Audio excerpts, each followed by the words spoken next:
ஆண்டவர் நம்மை காத்திடுவார். இது இயேசு கிறிஸ்துவுக்குள் பிரியமான என் சகோதர சகோதரிகளே, இந்த நிமிட நட்சத்திற்கு இயேசுவின் நாமத்தில் நான் உங்களை அன்போடு அழைக்கிறேன். ஆண்டவர் நம்மை காத்திடுவார். ஆம், திருப்பாடல் 121:7-8 வாசிக்கிறோம். ஆண்டவர் எல்லா தீங்கிற்கு விலக்கி காப்பார். போகும்போது காப்பார், வரும்போது காப்பார், இப்போதும் காப்பார், எப்போதும் காப்பார், ஆன்மாவை காப்பார், உயிரை காப்பார் என்று எழுதப்பட்டிருக்கிறது பிரியமானவர்களே. ஏசாயா 54:17 வாசிக்கிறோம். உனக்கு எதிராக உருவாக்கப்படுற ஆயுதங்கள் வாய்க்காமல் போகும் என்று ஆண்டவர் சொல்லுகிறார்.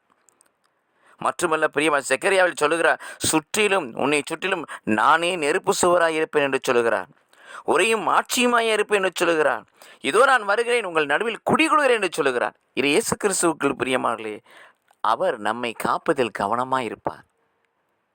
அவர் நம்மை பராமரிப்பதிலே, பாதுகாப்பதிலே கவனமாய் இருக்கிறார். நாம் தான் அவரை சந்திப்பதிலே, தொழுவதிலே, வணங்குவதிலே, வழிபடுவதிலே, அவர் வார்த்தைப்படி வாழ்வதிலே கவனக்குறைவாக இருக்கிறோம். கவனக்குறைவை அகற்றி கவனமாய் இருப்போம். இறை ஆசிரியை பெற்றுக்கொள்வோம். கடவுள் நம்மை ஆசிர்வதிப்பாராக. ஆமேன்.